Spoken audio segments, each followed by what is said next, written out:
The Guns on Pegs podcast is brought to you by iTap Group.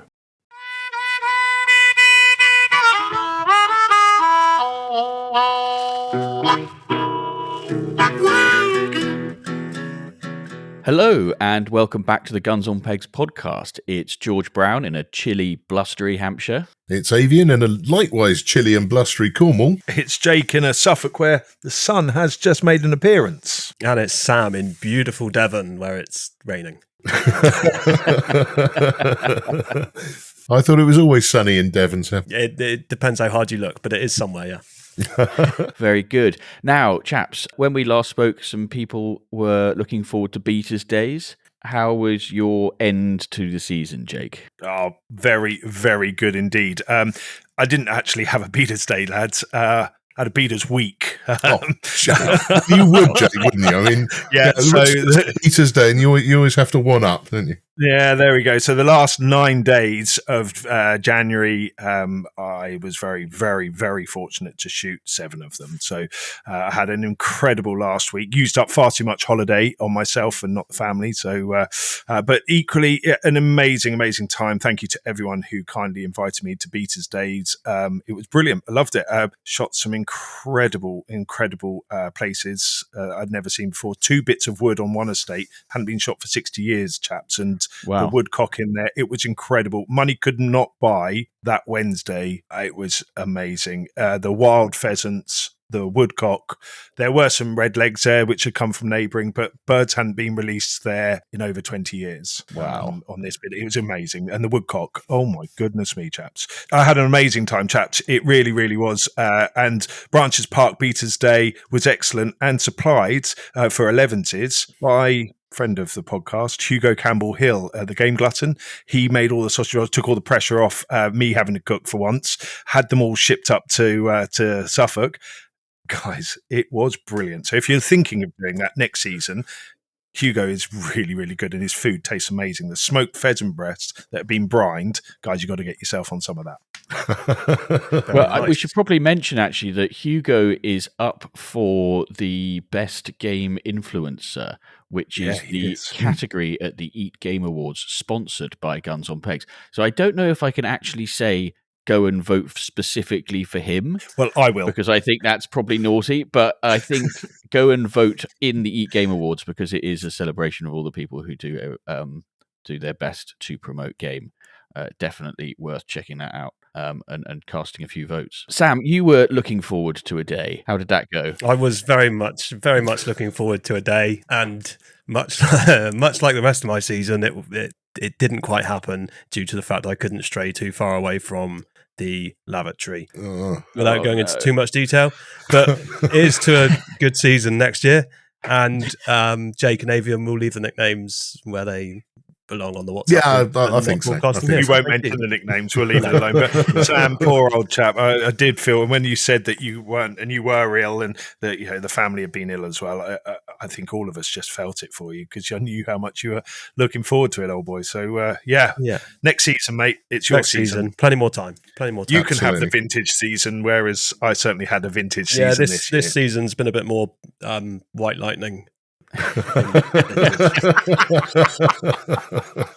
lad. Well, on that subject then, is it white lightning today, Sam? What's that you're drinking? It's not white lightning today. It's I'm on a local beer, Devon beer, Otter Amber today. Very nice and refreshing. It's a Friday lunchtime, so I was going to have that after I'd split the load of firewood that's in the back of my truck, but I'm having it before. So hopefully I'll still be able to swing an axe after we finished here. Very good. And Avian, what have you got today? Well, I'm going to be very pedestrian. It is Friday lunchtime. I'm having a cup of builder's tea. We've got tradesmen's in pulling down all the ceilings in the kitchen. We had some lovely little rodent visitors come in and chew all the water pipes. So they're going to have to pull all of that down. So I will probably need a stiff drink after they've gone. But right now, I think I need to sort of keep aware and keep in touch with what they're cutting through and what they're not. So yes, deep joy. If all the lights go out in a minute, we'll know exactly what's happened. Yes. Yeah. Yes. As long as I don't get a shower through the office roof, it'll be fine. And Jake, you're in your busy season. You've managed to get away from helping horses get their end away. So are you going back to work after this recording? Yeah, so I'm absolutely going back to work. So I have got a mocktail a J2O mocktail, which actually was left by someone at Branches Park. So I'm not quite sure if it's a good thing or a bad thing. But it's a strawberry and orange blossom mojito mocktail with a hint of mint and lime, non-alcoholic. But hang on, chaps. Cool. It does sound like it sucked all the fun out of what could have been a mojito, doesn't it? Okay, it's sugary. Yeah, it's different, but yeah. To be honest, it's a welcomed break. I'm actually taking a bit of a alcohol break, if I'm honest, chaps. I'm not doing a dry January, but I haven't stopped really properly drinking since September. And if I see another fizzy glass with sloe gin in it at the moment, it can frankly do one. So I'm just having a bit of a break from the alcohol. So if anyone's got any suggestions for non-alcoholic drinks, or, kind of put this with that and try that, if you are having a bit of an alcohol detox, then please pod at Guns on Pegs, and I'll be happy to try them, because it's one of those where I just fancied a bit of a break and a bit of a health break. Well, I think the problem is, Jake, you're proving what George has said many times, that if you're forced to shoot 100 days in a season, you finally get sick of all the accoutrements. So, if you are absolutely sick of sloe gin and champagne, then maybe don't shoot 7 days out of 9. Yeah. It'll take a bit more training to get fit for the Iron Man job now, isn't it, Jake? well, that is, and that I think you might be a bit more rusty spoon than Iron Man this time, won't it? Too true. Very good. What are you drinking, George? It always falls to me, doesn't it, to keep the show on the road with a proper drink. In the last week of the season, I shot with James again, who, as everybody will probably remember, kindly donated the day's shooting for the Shooting Hero thing at the Game Fair earlier this year. And he spent Christmas and New Year in Sri Lanka. And he has brought. I'm very interested to know whether you've actually come across this, Avian, as our sort of resident spirits expert. I have got a bottle of Arrak, extra special Arrak, according to the label. Yes, a lot of it is in Sinhalese, which is the local script, isn't it? It says it's a special blend of coconut spirits matured in Hamila vats and superior quality neutral spirits, 33.5%. I've never tried it before. Do you know anything at all about Arrak? Not very much. I think it's one of those drinks a bit like ouzo in Greece and raki in Turkey. It's kind of like what's left from the wine, the husks and the skins from the grapes are then fermented on. It's sort of like the working man's drink. I think, is it anise, sort of aniseedy? Well, so I think that there are two Arraks. I think there is an Arrak which is aniseedy, which is from that sort of Turkey, Greece neck of the woods. Yeah, but this is a Sri Lankan special, and it's different, and it's made of coconut. Ah, yes. So on the nose, insofar as it smells of anything, it's kind of like the ghost of Malibu in the So it's because I think it is. It's coconut fermented sap rather than the coconut itself, and sugar cane. Sort of rummy, yeah. Yeah, I think it is more of a rummy. Yeah, the Arrak with one R and a K is very much the Middle Eastern one, but at 33%, it's probably sweetened a fair bit. What's it like? It's sort of like nothing. It doesn't really taste of anything very much. That sounds lethal. It's got a bit of a sort of kick to it. But yeah, there's not, in terms of overriding flavors. And I should say I have had a bit of a cold, so it could be that my senses are a bit numbed, but I wouldn't say that it's got an overpowering anything flavor. Mostly it just tastes boozy. But it's not as sort of repellent as the rule about local spirits is they're really enjoyable when you're there. And then when you get them home, they become immediately undrinkable. Something to do with them being in an aeroplane changes the flavor profile. I think it's more when you're in the place and it's warm and you're relaxed, it tastes very different. I mean, if it is as I think it's either sap or cane juice, then it should be fairly clean alcohol. Yeah, it tastes fairly clean. It's quite dark. It's got the sort of I think that's. If you said was it 33%? Yeah, So it's probably had some molasses or sugarcane or something in it just to colour it up, because obviously, everything distilled comes over perfectly clear. So any colourings are either additions or from wood or something added after the distillation point. Yeah, so it does say it's matured in Hamila vats or possibly Hamiya vats, but I don't know what that is. No, I don't. So there we go. Do you know what, chaps? It does look like a glass of bad decision. So just be careful. It's the 14th of February. So, well, speaking of bad decisions, we spoke on the previous episode about the Epic bar bill. Yes. And after that episode came out, I received a series of messages on WhatsApp from a member of the Most Noble Order of the Garters, our local spy, with some insider information on that £150,000 bar bill from the Five Arms. Oh, do tell, do tell. So I've given my informant a proper spy code name, Jock Strap. Can we ask why? Let's not, I think, Sam, if you don't mind, it is lunchtime. Let's best not ask why. That's a very personal question that we'll just leave for George. Anyway, Jock Strap tells me that the bill was run up by a party of our American cousins on a very fancy VIP tour of Scotland. He has an informant at the Five Arms who's reported back. So not, as I initially asserted, sort of end-of-season drinks for a bunch of stalkers and gillies. We can be fairly sure it wasn't a group of scaffolders down at Wetherspoons as well, can't we? Yeah, quite. Do we know if the Five Arms was actually carrying that amount of booze? Because that's a lot. I mean, I gather the Five Arms is very fancy. So it seems to me that if they are sort of catering to this, extremely wealthy crowd, they may well be carrying those things. Oh, I'll tell you what, the old Arrak repeats a bit. Is it? It's taken its velvet gloves off and it's starting to make itself felt. Is it? It has, yes. But anyway, we had some other messages from other members of the Most Noble Order of the Garters, and one member quipped as follows: "How many years of pot washing do you think it would take to pay that bar bill off? At least your grandkids would be set up in a career."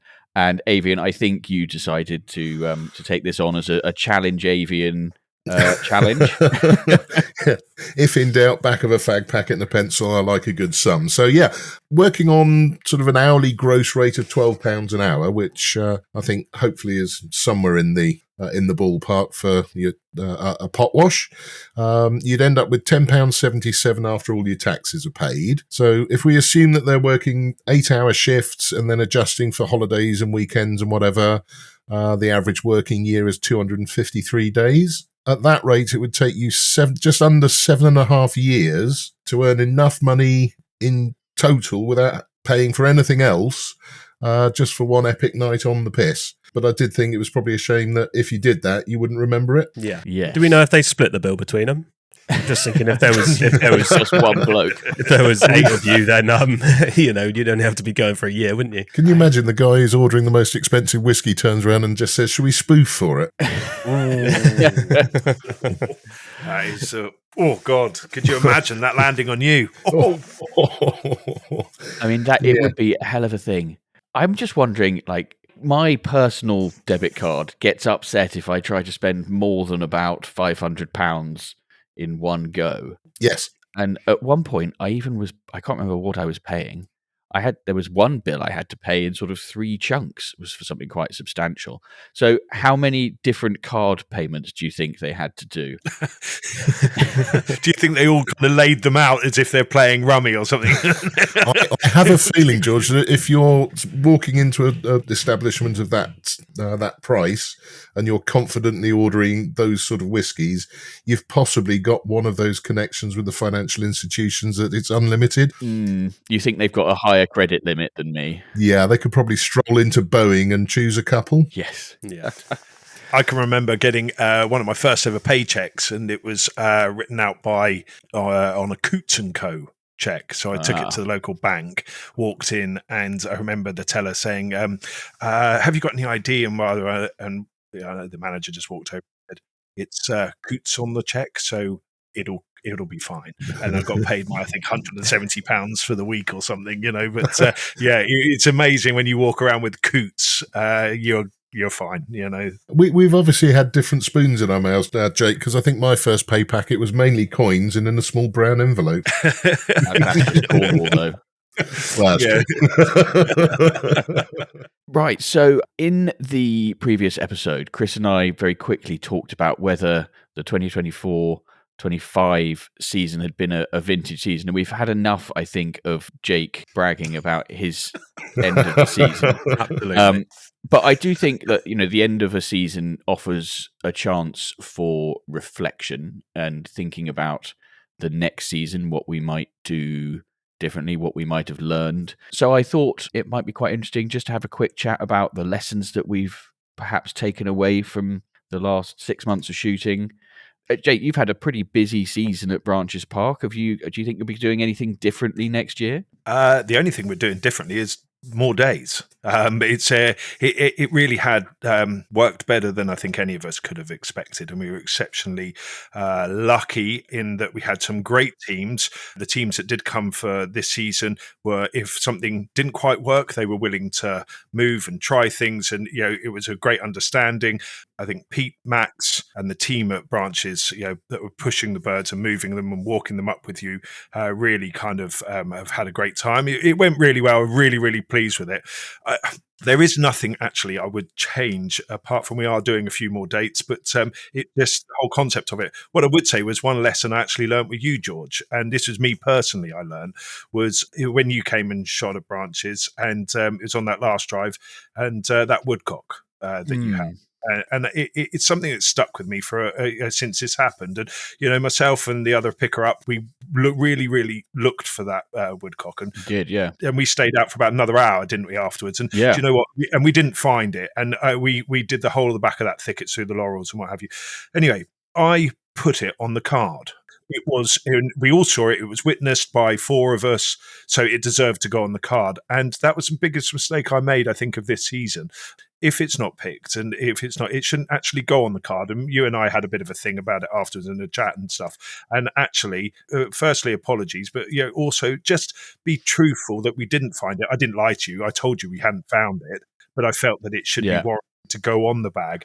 And I guess just continue managing expectations, a bloody good smile on your face. It's great fun. And so, just maybe hosting. I've learned a bit about hosting. And I might just change a few things about that. I think more cream egg Baileys is probably the best start, isn't it? Cream egg Baileys, yeah. Yes. I've actually looked. I've got bottles being ordered. I think stack up on that. That's a hit, mate. That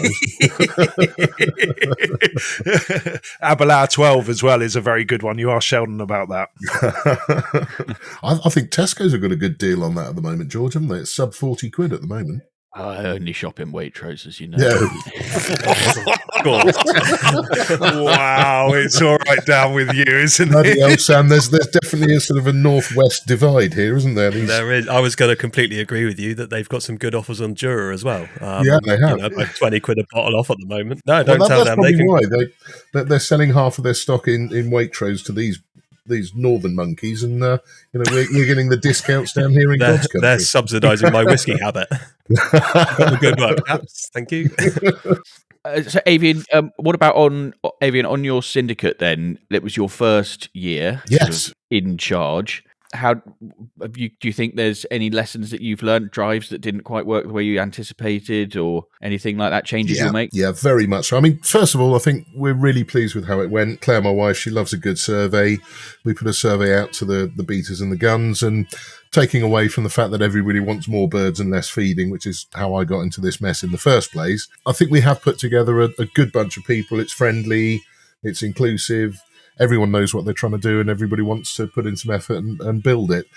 In terms of what we do differently or what we think worked, what didn't work, in some ways we've almost, well, I certainly have, become sort of a bit of a superstitious pigeon. We tried so many things, and it kind of worked pretty well, that I've got no idea which ones really worked and which ones really didn't. So we're going to have to do all of that again. And I mean, we did everything from fertilising the brambles to putting Ribena in the drinking water and all sorts of bits and bobs. The biggest thing that has worked is just that effort in the habitat restoration.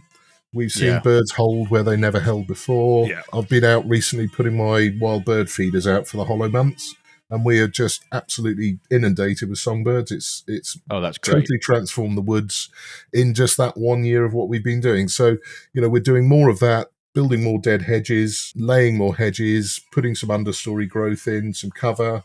We're going to have a proper go at the cover crops this year. We've got great support now from the farm, from the farmers, and from the rights owners, and from the guys on our own team. So, we're not going to put any more birds down. I think, personally, if you've got a shoot that you're trying to redevelop and the guns want more shooting, it's almost an impulse to, we'll just buy more birds.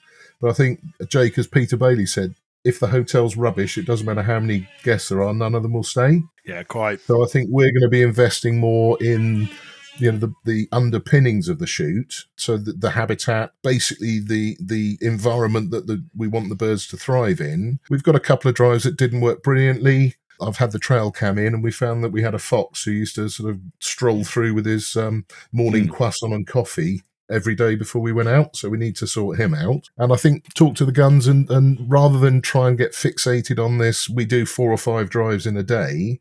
We're kind of thinking maybe we'll scale that back to 2 or 3 good ones, because if we're only putting 400 birds down in 600 acres, you can't expect them to spread out to have good show of birds in 5, 6, 7, 8, 9 drives. Yeah, definitely. Do you know what percentage you shot overall, Avian? Whether there is 29.3%. Roughly. Okay, roughly, yeah. Of course he knows. No, we were really pleased with that. And I think the other thing, we had all these mad scarecrows, and we played them Radio 4, and we had flashing lights and all the rest of it. And I think that showed we only lost 4.5% to predation, and we are inundated with owls and buzzards. So all of those things just add to keeping, basically you want as many birds to be around on shoot day as possible. And the other thing was we used a lot of hand feeding and whistle feeding. So we did a lot of micronized maize feeding in very specific flashing point areas. And that's been fantastic. So we're going to do a lot more of that. Well, Ave, your YouTube channel, A Year in the Woods, has been really, really good. And I've thoroughly enjoyed watching it. But can we expect A Year in the Woods too? Yes, you don't get off that lightly. But I think you're very sensible to not bring the changes too soon. There are so many variables when you are running a shoot day. The wind in a slightly different quarter, or the wind slightly stronger, or it's sunny at the wrong moment in time. You've done the drive at a different time of day, different guns or whatever, or you beat it in a slightly different way. And there's so many variables that you can never conclusively say, oh, well, if we did that one that way, it would work. George, I couldn't agree with you more, mate. And I think it's a mistake that's easily made, and I know there is that rush to do it, especially if you're struggling a little bit on a day. The beaters will say, oh, we had 20 birds go out the back, so it's very tempting for the shoot captain to stick a couple of guns up there the next day. But as you said, if they're finding a way out, they won't go that way if you put 2 guns up there.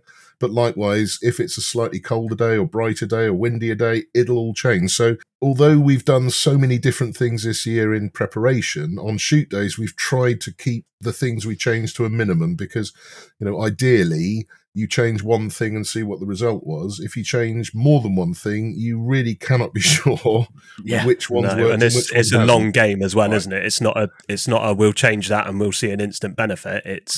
You've almost got to try that for the whole season. Yes. Before you can actually make a rightful decision over whether it's worked or not. And of course, there'll be things that are completely out of your control as well. For example, last season, I think it was, we had one of our drives where the field in which the guns stand was full of, overwinter cover crop, full of Phacelia, waist-high Phacelia, and all of the birds took one look at our actual game cover crops and went, well, no thanks, we're going in there. Yes. And so there were every single bird on that side of the farm was in the field where the guns would stand. So we did that drive 5 different ways on 4 different days, basically. And none of them worked, because why would it? But there's nothing you can do about it. And probably the crazy thing was continuing trying to do that drive. Yes, but that's the trap, though, isn't it?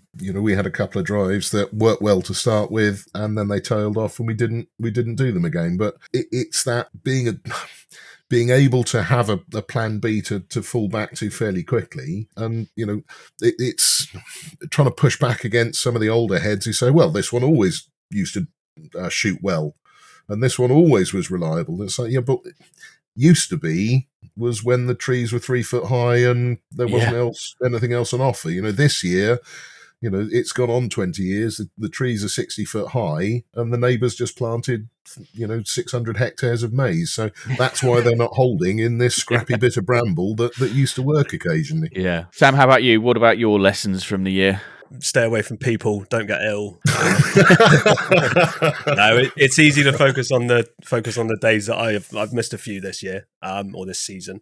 But at the same time, I've had some great days out. You guys up at Iford was a brilliant time. I've had some good days out loading as well, which has been my first year properly out loading. So as long as I can do a bit more of it next season, it'll be a good thing, won't it? Yeah, lovely. Yeah, definitely, buddy. Well, I think if ever there was a man worthy of an invitation, it's Sam. He's had a hell of a year this year with one thing or another getting in the way of shooting. Yeah. Interestingly enough, though, I think this time of year when the season comes to an end. I mean, Jake, I don't know how you feel like you're filling your days.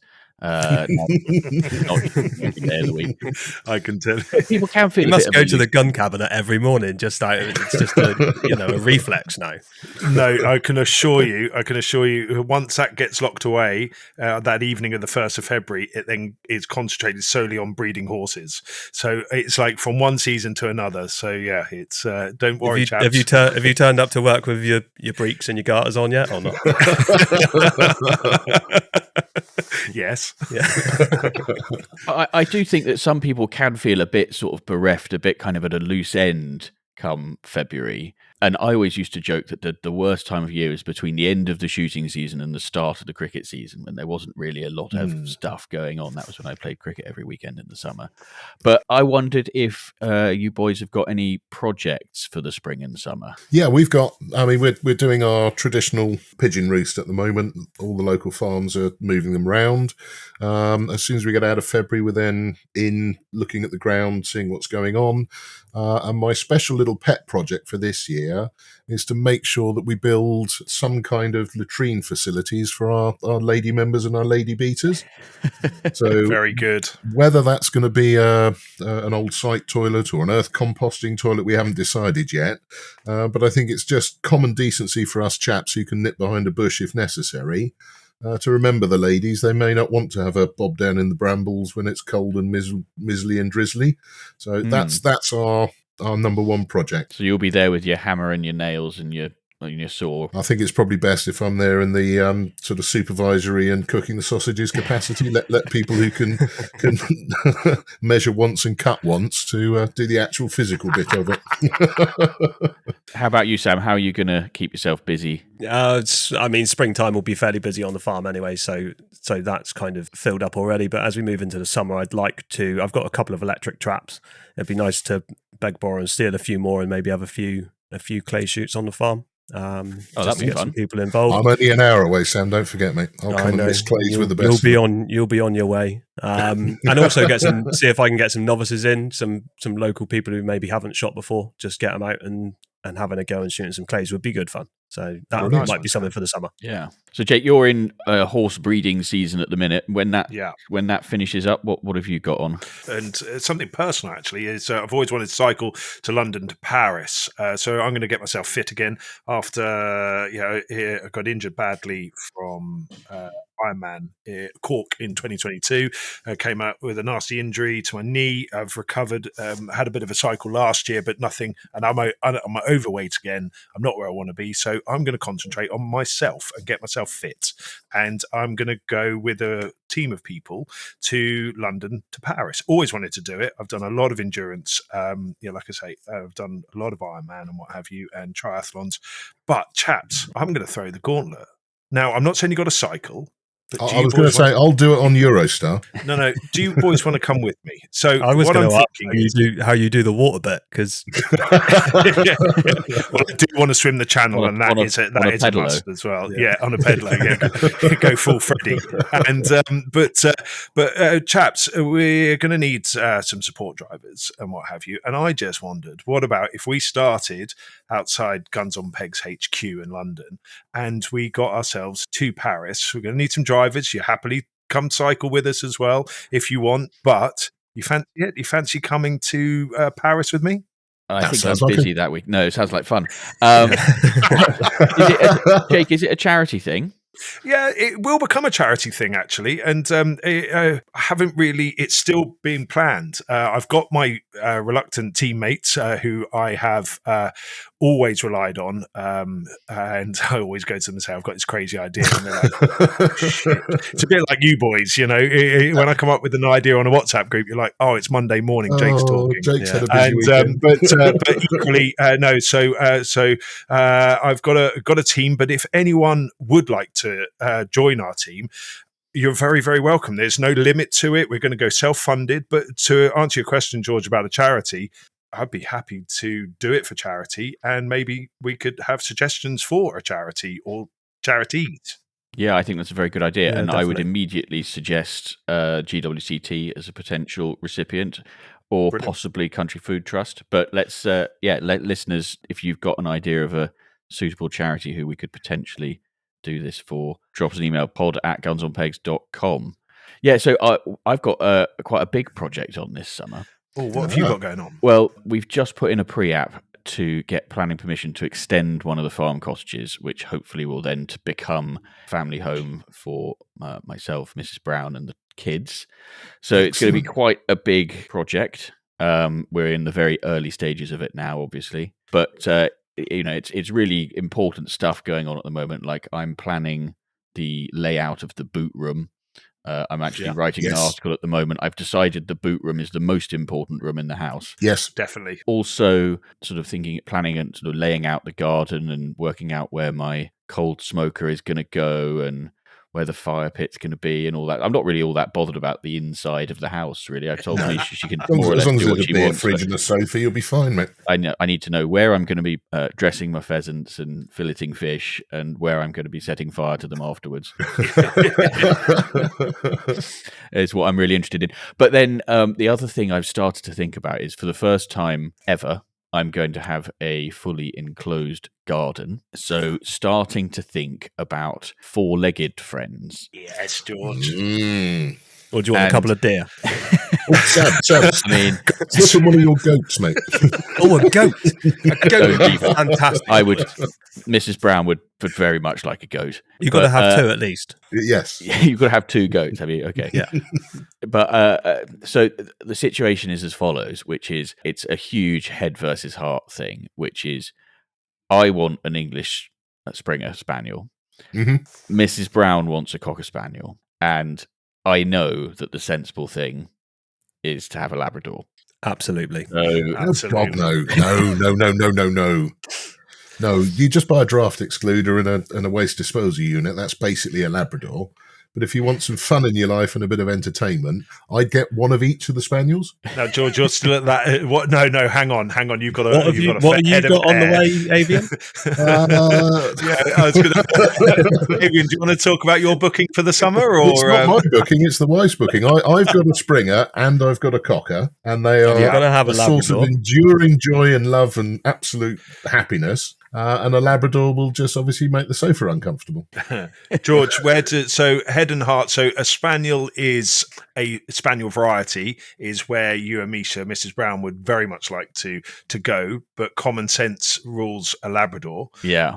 Are you going to throw it down to to the table and ask the children? Well, no, the children do not get a choice in this matter. I think the children they would go for a miniature Dachshund, which is definitely not happening.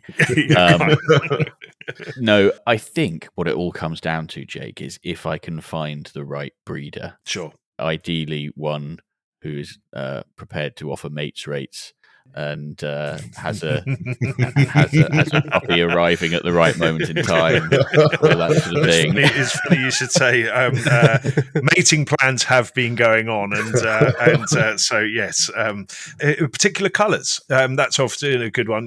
Mine are all black labs, but have you grown up kind of envisaging you're going to have a brown and white English, spaniel? Well, a liver and white English Springer would be my first choice. Misha would like one of those sort of caramelly cockers. Working cockers. Yeah, they're so sought after. But in terms of Labradors, growing up, we've had yellow and black Labradors, so probably not that fussed. Sure. Not a red. Front. Probably not red. Probably not chocolate. Yeah, definitely not chocolate. So just for the working capabilities, for the eating capabilities of hoovering around the children, perfect for a chocolate. Do we know why that is? Why head and heart? I mean, clearly you want a spaniel. Why are you trying to talk yourself out of such a majestic beast? Do you know what? It's not really me that's trying to do the talking out. It's literally everybody else I ever speak to about it. Notably the spaniel owners. Yeah. I think it's going to come down to the first house and litter you sit with is so whichever person that you go to and you sit with, whether or not they're working cockers, they're English Springers, or they're a Kudu River gun dog. Shameless plug. Then, quite frankly, George, I just think once you sit in with a litter of puppies, it will be very hard to say no. So it's whatever comes first and whatever litters are in your hands. I think the nice thing is, George, you're going to, you want to make a companion, you want to kind of have a dog in your home, and how much fun are you going to do it? And I know there'll be a certain person listening to this podcast that will be like, I know this really good app. And previous podcast guest, Mr. Randall himself, twice actually. But we're all here to help you. Sam and we know a little bit about Labradors, and Avian knows a little bit about pulling out its hair. I mean, I grew up with Labradors, and as we are, our player's name is down for one of yours, Jake. I love Labradors, but I must admit, since having Spaniels, we've had Spaniels the last, 10, 12 years. They are an immense pleasure. They are bonkers. Not that Labradors are perfectly sane all the time. They are a complete bundle of energy, but at the same time, I think with Spaniels, part of the myth is everybody is convinced that you have to walk them 5 or 6 times a day because they're bundles of energy. Yeah. Not necessarily. Definitely not. Yeah, I agree with you. If you give them something to think of, I mean, the great thing about Labradors is that they're fairly self-contained, but Spaniels, if you give them something to think about for about 5 minutes, they're knackered for a fortnight. Yeah, agreed. It's almost the worst thing you can do with a spaniel is give it exercise. Avian, you're only getting them fit. Well, the only thing it wants to do after you've taken it for a 10-mile walk is to do 15. Absolutely. Yeah. Whereas if you leave it with a little puzzle on its bed, it'll spend all day doing that and be exhausted for a week. So couldn't agree more. Yeah. Dogs are like their owners, aren't they? What I would say about Spaniels, and certainly an English, is they give the best hugs. Yes. I mean, working cockers will always be on your sofa around your neck, but there is something that when an English Spaniel, it wants a hug. It generally just wants your lap. It's just the most genuine. Labs are beautiful. They are so, thoughtful. But George, I promise you, you're going to have a lot of fun looking, and the 4 of you are really going to enjoy this. And best of luck with the build. Best of luck with, and I think all 3 of us and many others will be here to support should you need it. So, welcome to the Gundog Club. welcome to chewed slippers and soggy carpets. It's probably a while off yet because we're not going to be moving. I mean, depends how long this whole planning process takes, and Sure. that can be a real pain. But it's nice just to know that it's been a pipe dream for a really long time, and now it's starting to feel like it's becoming more of a possibility. So it's just really fun to even be able to think about it in a practical sense. That's really cool. And, to be able to, we're sort of designing in a dog into the build. Oh, that's brilliant. Sense. So awesome.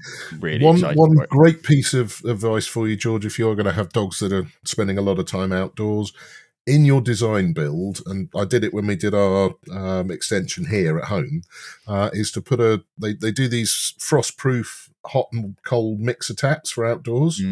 Yeah. When you bring your dog home after a long day, there's nothing more brutal than putting the cold hose on them or facing the wrath of the family bringing a muddy dog in.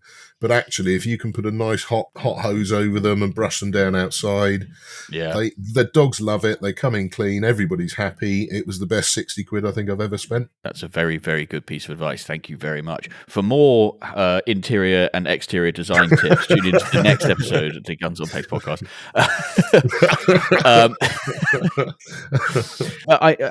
Before we sort of wrap all this up, because I know Jake's got randy horses to go and see, I just wanted to touch a bit on our guest from the previous episode, Callum. Yeah. I think he is the first person we've had on the podcast who really isn't a game shot in any sense at all.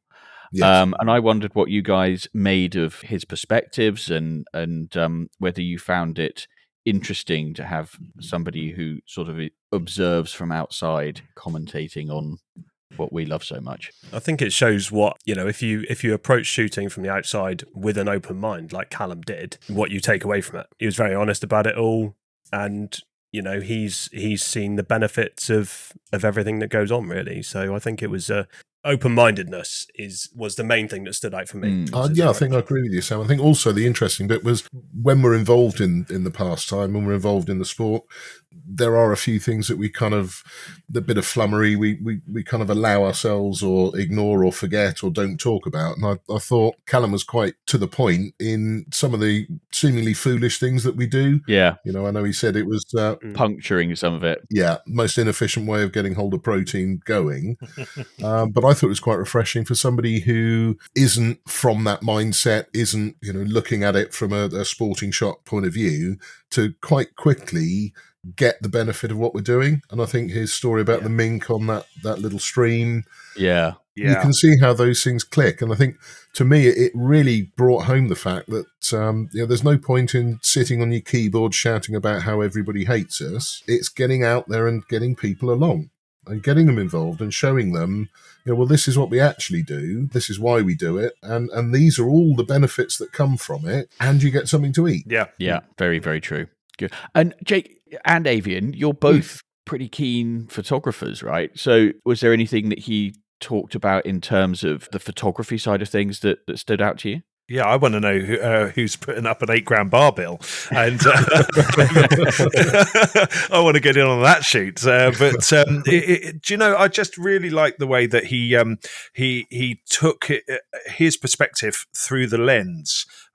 He's obviously a very, very credited photographer. You can see his images, throughout quite a lot of publications now. But he's so new into it. But he was willing, and just kind of echoing what Avian said, but he was willing to learn, listen, and to go and give it an open mind. But he's captured it through his lens and the passion that he talks. And you both, Chris and yourself, George, mentioned how he's telling a story. And so I went away and I've given it a lot of thought about how my photography can tell a story. And I posted an image on my Instagram about that. And on the back of how Callum's telling stories, I thought, am I really telling a story? So I found an image and it's gone down ever so well. So, it was great to listen to him. It really, really was.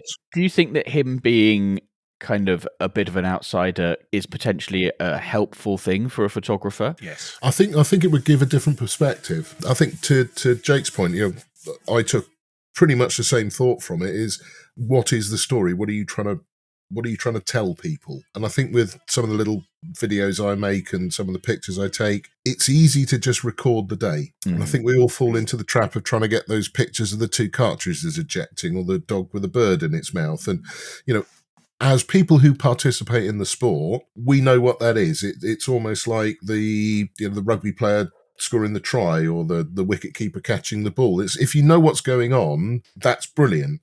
But if you're outside of it, well, what the hell does that mean? Is that dog attacking that animal, or are they just throwing plastic on the field? So to try and show a story to more people and to be able to get the atmosphere and the feeling of it. And, I'm spending a lot more time with my little video cameras rather than just laboriously taking pictures of people pulling triggers and either birds well, if it's me, birds flying on unmolested, but occasionally dying of a heart attack before they reach the woods.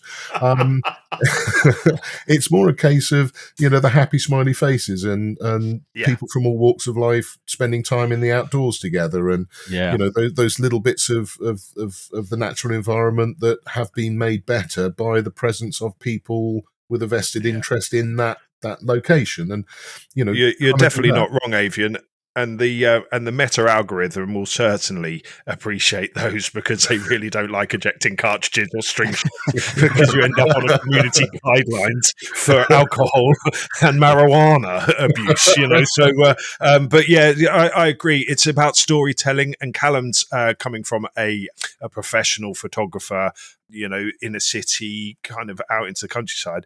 It was really, really good. And I think by capturing the essence of the day, a string shot's incredible, and an injecting cartridge, and it takes a bit of work. It's not just pointing your camera. You've got to think about your f-stops, your ISOs, your speeds, your shutter speeds, and your lens and bits and pieces. But you know what? If you can capture that moment of that smile to a neighbour, or that bit at 11, it's not with the drink being poured into the glass, because you get the bubbles coming back and that type of stuff, which I take lots of, but it's just that smile, that wink, that laugh, that head back hilarity. That's the day. And, the children playing at 11s, the dog healing up nicely, the dog putting a paw on the blap in the gun bus, that's what we are all taking in subconsciously of, that's how I'm definitely going to be changing it. I want the season to start again so I can go out and shoot. What about, when you're taking pictures on a shoot day, are you thinking about kind of, I guess, etiquette in any way? Like, definitely. Yeah. I mean, George, me personally, I try and introduce myself to everyone and say hi. And I do go around and ask, is it okay if I photograph the children on the shoots? I think that's the biggest etiquette. With those lenses and what have you, maybe pictures of people taking a pee up against a hedge or something isn't appropriate. But I've really struggled getting in front of the gun. So you're stood behind the gun because you don't want to put them off. But actually, if you want the good shot, you need to be in front of that person. And it's being seen, and at 6'2" and 120 kilos, but not being seen, but a Sasquatch running around in front. So it's getting low, it's not getting in front of them. And there's some incredibly good photographers out there at the moment which have developed that skill. So I think being polite, always letting the guns, for me, go on the bus first, just because you're the photographer for the day. It's still the guns first. You help anyone off, you mingle with the loaders. Sarah Farnsworth, I remember saying, was, find out from the keeper where to go and get friendly with them. And my dad had always told me that when he was a teacher, was always make friends with the dinner lady. So if you can make friends with the person who 11s is, you're not going to get forgotten, because it's nice when someone says, I've put a couple of sausage rolls aside for you. You're like, yeah. Have you ever had any disagreements from the shoots that you're taking photos on? I've been to a couple where we've been handed a set of rules at the beginning of the day that say absolutely no photography or absolutely no posting on social media. Really? A couple of estates that just don't want any sort of publicity. I think I agree with you. I think, when I do some pictures or films or whatever on shoot, it's different to Jake. Obviously, Jake's there to record the day as the shoot photographer, whereas I'm generally either in the line with a silly camera on my head and a one on a stick somewhere, and sometimes one on the dog. Yeah. But I think it is very important, especially if you're invited to a new place or you're going to a new shoot. I think it's just common courtesy, and it saves any embarrassment, to just check with the host a few days before. I'd like to take some films. For me, I'd like to take a few films. I've got a small YouTube channel. Would that be appropriate? I was invited to a shoot in November. Fantastic shoot. I shot the best I ever had. There's no video evidence because they very firmly but very nicely said, no, we'd rather you didn't. And whatever their reasons for that are irrelevant, But at least I arrived there knowing that was the case. And I didn't arrive there with a shot cam on and the action cam on my head and the iPhone and the gimbal, and they all went, we'd rather you didn't. Yeah, very sensible. So I think finding out beforehand, and then usually on the gun bus, because you can't always check with all the guns first, But usually either at coffee or as we load on the gun bus, I just take a moment to say, look, I'd like to do some filming, usually sort of bash it off a bit backhandedly and say, as long as nobody's wanted by Interpol, is it okay if I take some films? And I think post-production, it's important to just be a little bit sensitive. There's some great AI software now that'll automatically blur out number plates, for example. So if you accidentally do that sort of show round the guns, because there are some unpleasant people out there now who, if they can get hold of any bit of data on somebody, we know there are antis who troll video sites and Facebook pages and what have you, trying to stir up a problem. So really just a bit of common sense on that, and just a bit of common courtesy ahead of the day and on the day. And I think if you are taking pictures from a photography point of view, as Jake said, it would be wonderful to be sort of up the gun's nose in front of him. It's all very dramatic and it looks wonderful, but you just want to be inobtrusive and kind of out of the way. And then you have to put up with the fact and perhaps get more creative to make those shots from awkward angles look useful and be enjoyable for people to look at. Can I just say, though, bring it a bit more lighthearted, Dave, is the person with the iPhone 15. You can do one. People say, look at this wonderful picture I took last week and everything. Oh, it's so good. I took it on my iPhone. What camera have you got? And I'm like, that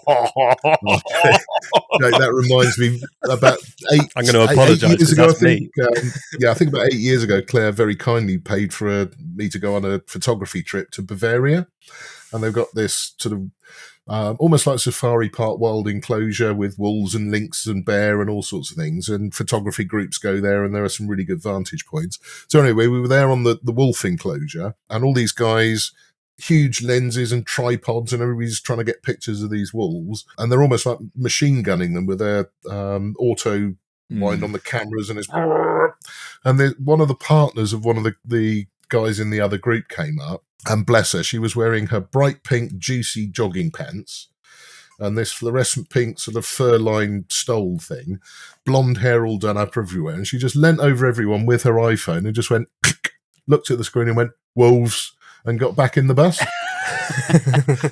Problem is, she possibly had a much better picture of wolves than any of the rest of us with all our thousands of pounds worth of camera gear. Love that. That's amazing. Fantastic. Right. Well, I think we should probably just think about wrapping up. Just very quickly before we go, though, Jake, you started the wheels in motion to find a suitable venue for next year's Order of the Garter shoot day. I have indeed. So having a chat with Digby about where we would like to go. So no dates as of yet, so don't send an email in to pod@gunsonpegs if you are a member of the Most Noble Order of the Garter. This is not your call to arms, but to get yourself on the Order of the Garter shoot day. However, we would like to reach out to all the shoots and all our listeners to recommend or introduce us to your shoot. We would like to go north, so anywhere from Birmingham up. We would like it to be in January of 2026. Normal style of 20 guns over 10 pegs, as inclusive as possible. We would like at a bag size of a roughly 150, 200. We can talk about it, but that's where we've been in the past. And we would very much like to open it up to you guys, the listeners, to recommend your shoots. And if you think you can handle some of the chat, and you never know, George might even bring the recording equipment as well. So we'd love to hear from you guys. So please pod@gunsonpegs.com, and we might be coming to your shoot in January 26. So what do you reckon, chaps? That sounds like the Guns on Pegs roadshow, doesn't it? Yeah, the circus. Yes, the glitterati will be with you. Very good. Okay, so with all that in mind then, I'd better just remind everyone how to get hold of garters. If you would like a pair of the very exclusive Guns on Pegs podcast shooting sock garters, send us your shooting dilemmas for us to resolve or your unpopular opinions. Tell us about your forgotten drives or send us your McPodcast itineraries. Send your emails to pod@gunsonpegs.com, and if we read it out in the next episode or any future episodes, we will send you some garters. Also, do not forget to send us your Challenge Avian challenges. But for now, that's your lot. Please keep sending your follow-up thoughts to the main podcast. Chris and I will be back in a couple of weeks' time. These guys will be back in about a month. Thank you very much for listening, and goodbye.